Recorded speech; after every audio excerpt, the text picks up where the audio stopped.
Good evening. This is Pittsburgh Flip. Storytime. I'm seeing that the actual stream started. It has.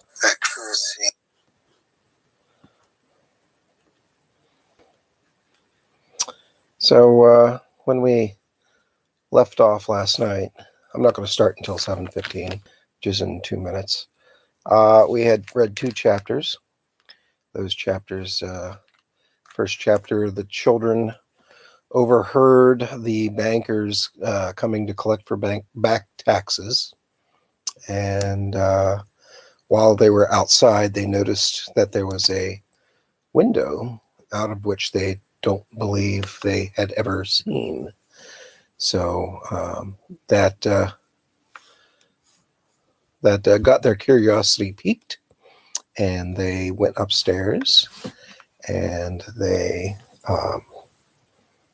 found a pull-down stairs in the attic that they hadn't seen before. And when they got up there, they found the windows, and also they found a bed. Well, they found basically a children's playroom or children's bedroom. There was 2 beds, and their covers were neatly turned down. And that's about where we were. So I will give it a minute, and Sashi is trying to get under the blankets with me here.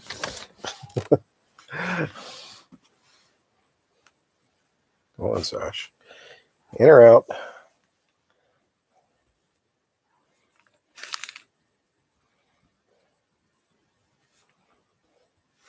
Hope everyone is doing well tonight.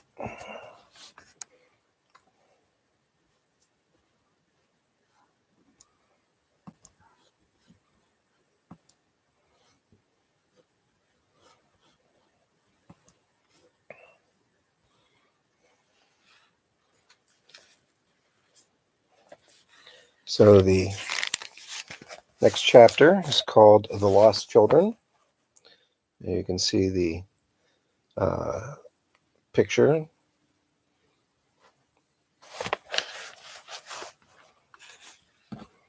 And here we go. The Lost Children. Downstairs, the distant piano scales stopped suddenly, and the door slammed, faint and far away. Mary Jane's lesson was over.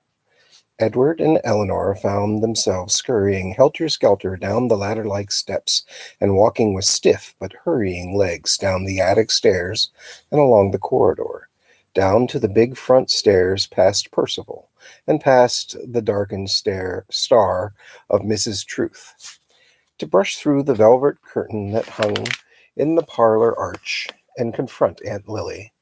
She was arranging her music at the piano. They stood and looked at her with drawn, frightened faces. "When is that child going to pay me?" said Aunt Lily. "So many of them are absent-minded about my 50 cents. Do you suppose they embezzle it?" Aunt Lily saw their faces. "Why, what's the matter with you two?"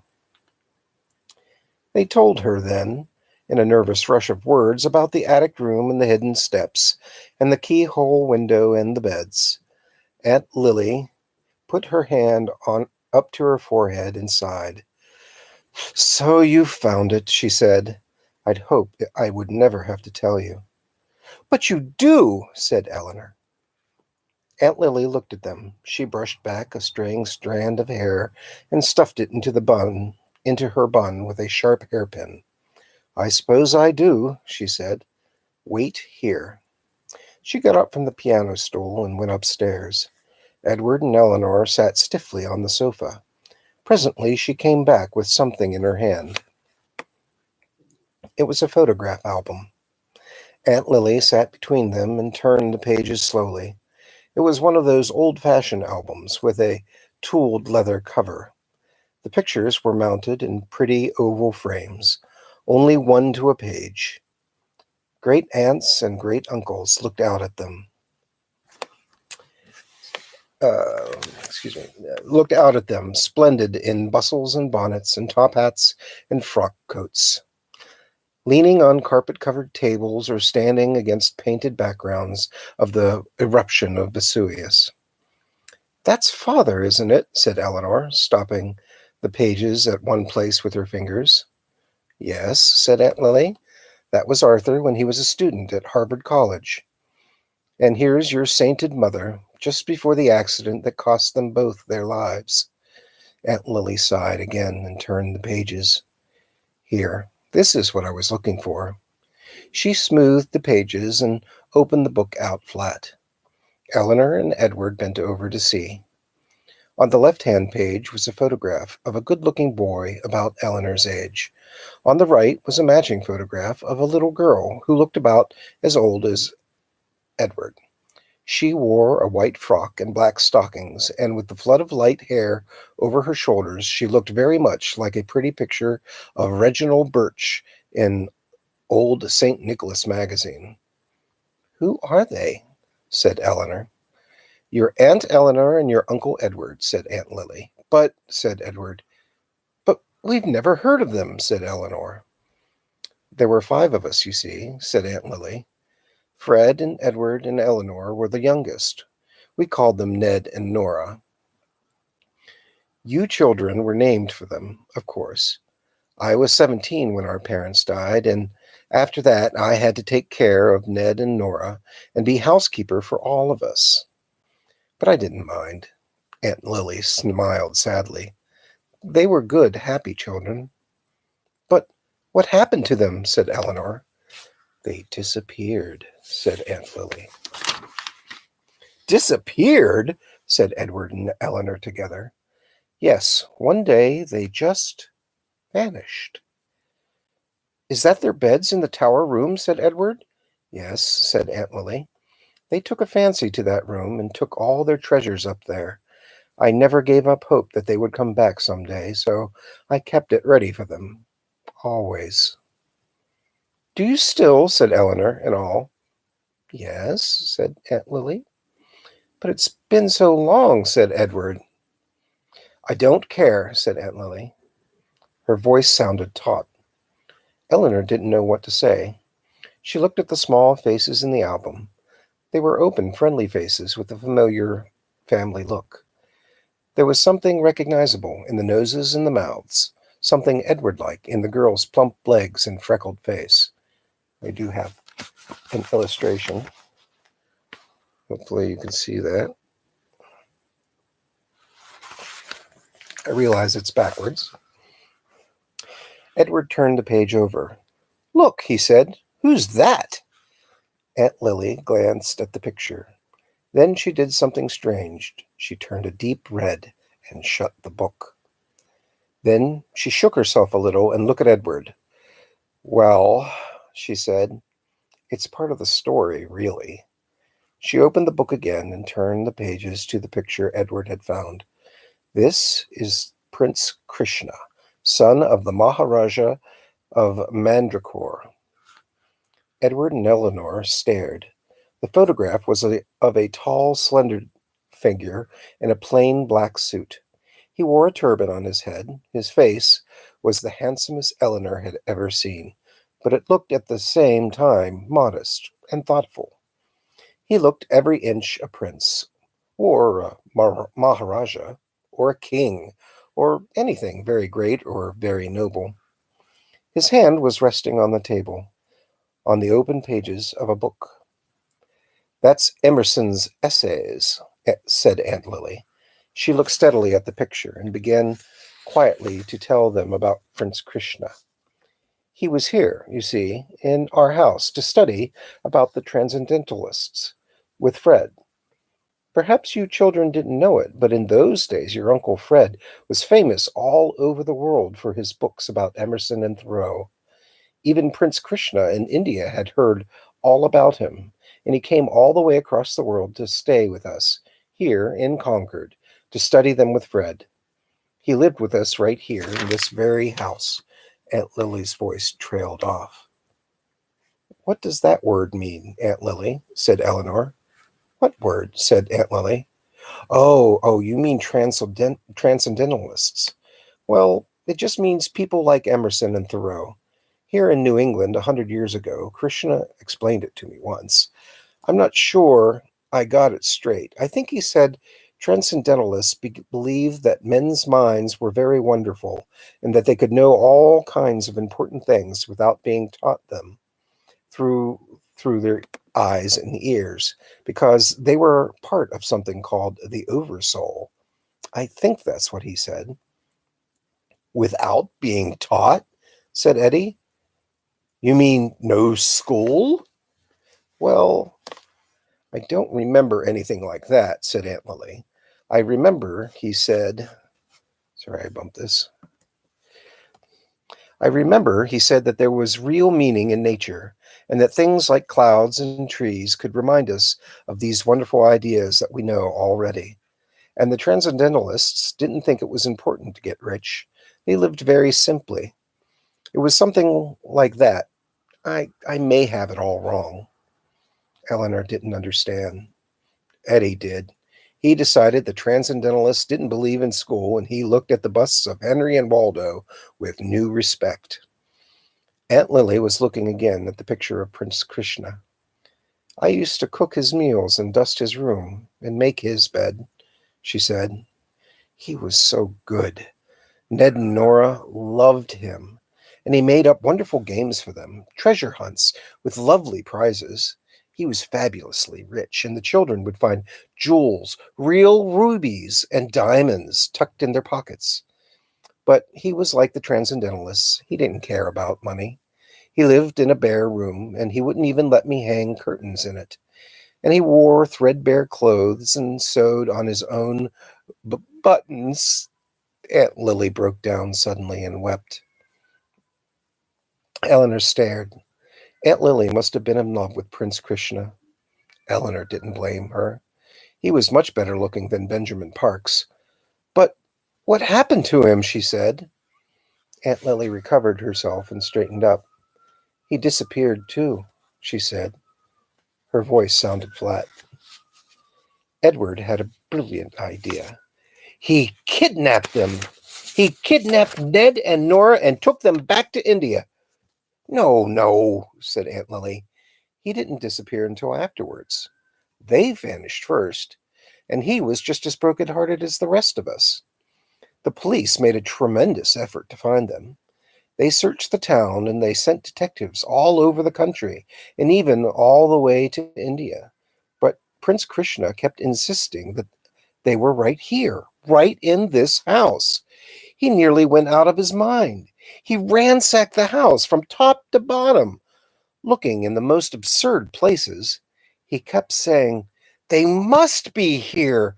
They must be here!" And then, suddenly, he was gone too. He never even wrote a letter. Not a single line. A tear fell on the page. Aunt Lily hastily wiped it with the fold of her skirt. And after that, your Uncle Freddie was never quite the same. There was a dried rose pressed between the pages of the album. Aunt Lily picked it up to catch the scent of an ancient time. Look, Aunt Lily, who's that? Said Eleanor. On the opposite page, where it had been hidden under the flower, there was a photograph of a young girl, charming and fresh face, with a big bow in her long hair and a shirtwaist and long skirt. Aunt Lily blew her nose. Believe it or not, she said, a little grimly, that was me. Oh, but she was so pretty, said Eleanor, gushing over the picture. Then she could have bitten off her tongue. She looked up aghast at Aunt Lily. Aunt Lily said nothing. Oh, Aunt Lily, not that you're not pretty too. You're just old, suggested Aunt Lily. No, of course not, said Eleanor loyally. Well, said Aunt Lily, laughing suddenly and getting up, I'm old enough to hold the whip hand around here. Now you two get busy and do your chores. Edward stood up slowly. Where were they when you saw them last? Ned and Nora, I mean, he said. They were in those beds upstairs, said Aunt Lily. I tucked them in myself the night before. And in the morning, they were gone. That's the end of chapter 3. We've got the next chapter, The Writing in the Window, with illustration.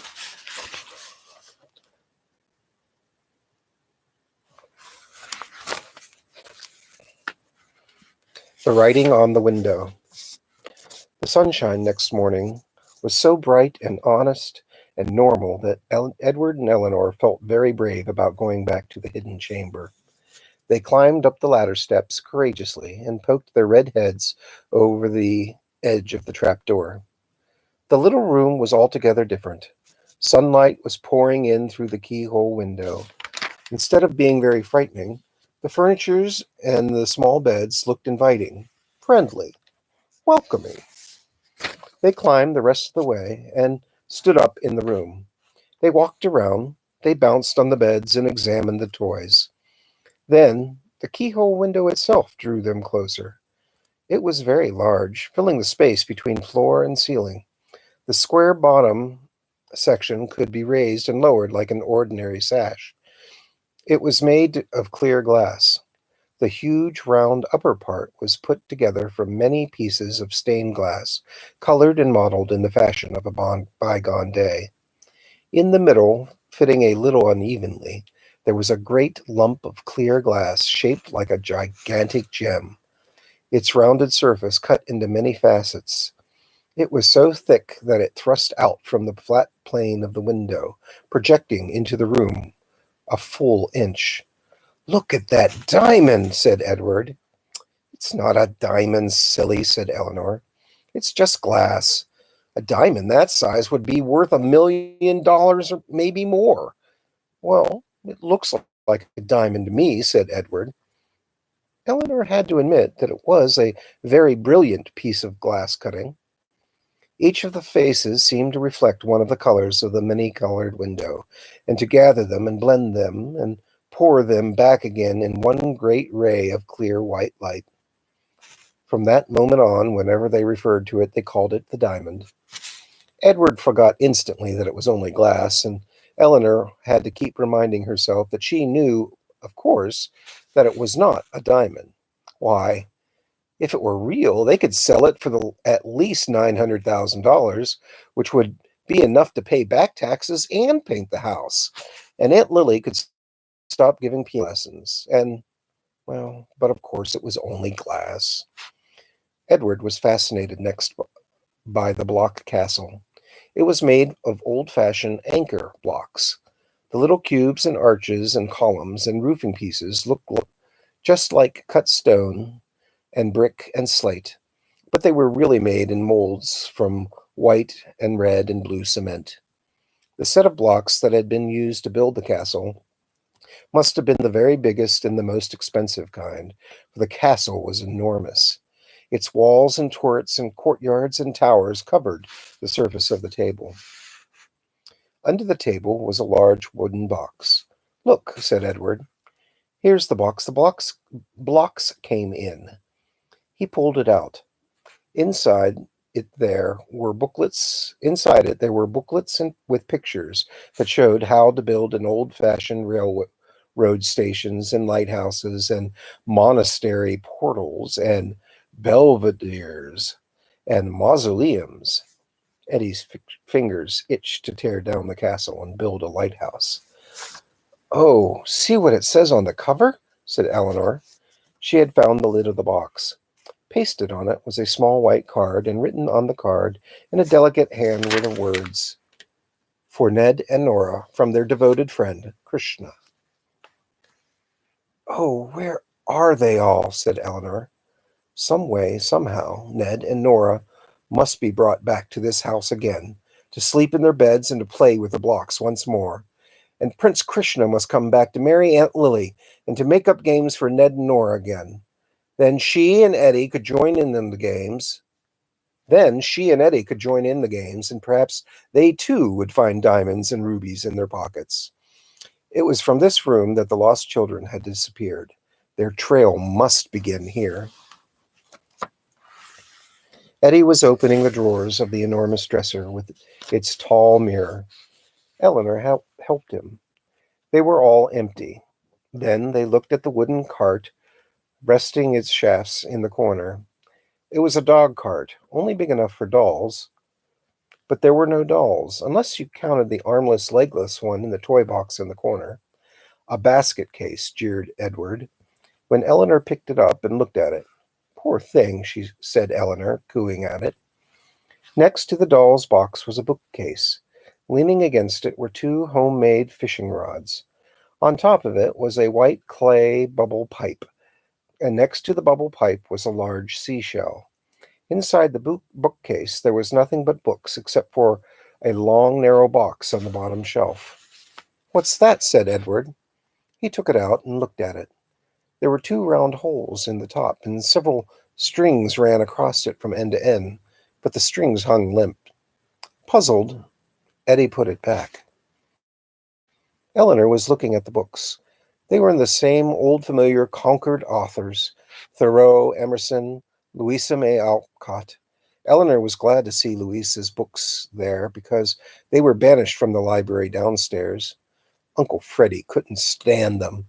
He called Louisa a sentimental old girl, and he was always threatening to smash her plaster bust.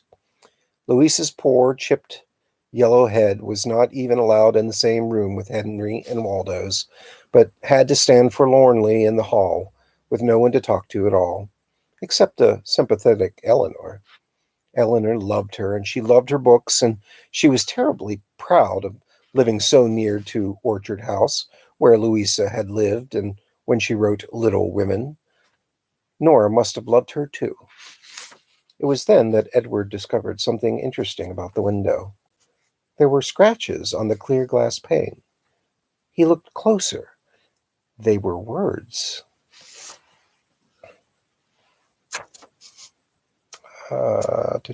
Sorry. English words, inscribed on the glass in patterned groups like the verses of a poem. The writing was spidery and fine. He showed it to Eleanor, but she couldn't focus on it with her astigmatic eyes.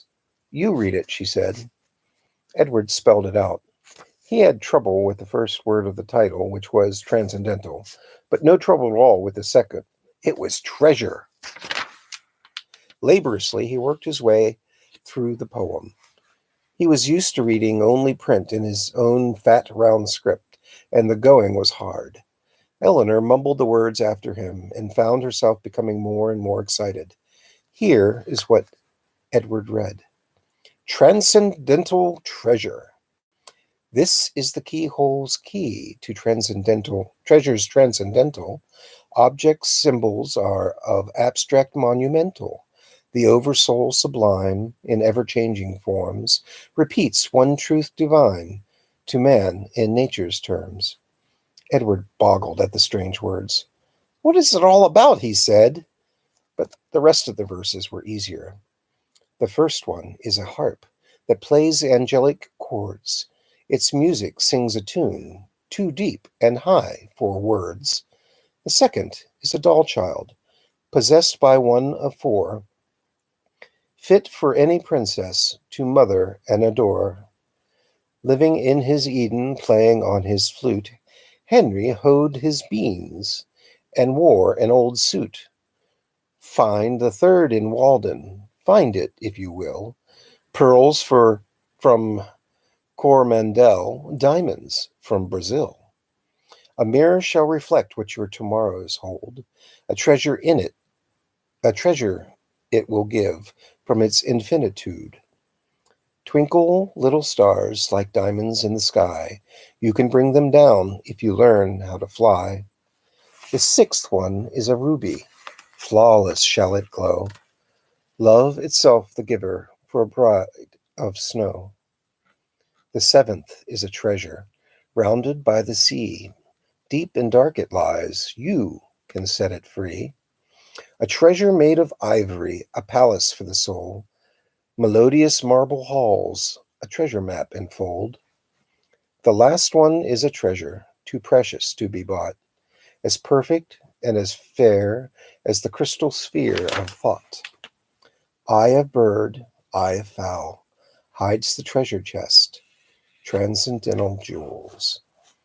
Which of them is best? Finished Edward. He leaned back and rubbed his eyes, while Eleanor said some of the words over to herself. A doll fit for a princess. Pearls, diamonds, rubies, treasure chests, jewels. She clapped her hands. Jewels! Jewels! It's a treasure hunt for jewels! Eddie picked up the lid of his block box and held it up to the window. He was comparing the message on the card by Prince Krishna with the verses scratched in the glass. The F's are the same, he said. See? The bottom loop is backward. And they both have the same fancy R's. You're right! Prince Krishna must have written the poem. So it's Prince Krishna's treasure hunt. Eleanor paced up and down with her hands behind her back, a gesture borrowed from Uncle Freddie. He made up the treasure hunt for Ned and Nora, she said. Only instead of hiding candy and toys, he hid real treasures. Rubies and pearls and diamonds. The way Aunt Lily said. Do you know how rich Maharajas are? They live in palaces of solid gold. Eleanor whirled around at Edward and stamped her feet. Let's find them! If we find just one or two of the treasures, we'll be rich too. Eddie jumped up and down and shouted, Jewels! Jewels! It must have been the vibration of the stamping and the jumping that did it. There was a sudden whirring noise, and something flew at Eddie, knocking him perilously near the open trap door. Eleanor shrieked and saved him from falling through it by grabbing him wildly, dropping on an elbow and scraping off the skin. In one corner of the room, where it had been thrown into deep shadow, there was something they had not seen before. It was an enormous jack-in-the-box. It had suddenly burst open and thrown itself at Edward with a horrid lunging spring. Up and down. Now it recoiled on itself, lashing violently back and forth, throbbing its great nose upon the floor. At last it stopped, and Edward went over to it cautiously and lifted up its ugly head. Oh, said Eleanor, covering her face with her fingers and looking through them. Isn't it horrible? The jack-in-the-box had a terrible face. There was a great hooked nose which almost met an upward hooking chin. The eyes were surrounded with black shadows, and the wide mouth was extended in a frightful grin, with jagged teeth under a black mustache. My mustache used to be black. Not so much anymore. It leered at them. There seemed to be a ghost of tense vibrating life in its spring, and it escaped Edward's fingers and flopped forward again at him, hitting him hard. The head was as heavy as lead. Something about it disturbed Eleanor. She pointed at the cloth wound around the head. Isn't that sort of a turban? She said. Yeah, said Edward, like the ones they wear in India. He pushed the jack back upon itself and jammed it into its box and shut the lid. It seemed to want to burst out again, and he had to kneel on the lid and hold it down with both hands. Hook it, will you? Said Edward. Eleanor hooked it clumsily, and then they climbed slowly down the ladder steps. She knew now why she was so disturbed. There was a funny kind of resemblance between the jack and the picture of Prince Krishna. Yet the jack looked almost all bad, and Prince Krishna all good. All good. He was, wasn't he? And that, my dear friends, is the end of chapter 4. Tomorrow, probably, we'll continue again with The Search Begins. Hope you enjoyed reading. Don't forget to like, subscribe, click the bell, all those things I'm supposed to say. And we'll see you again tomorrow.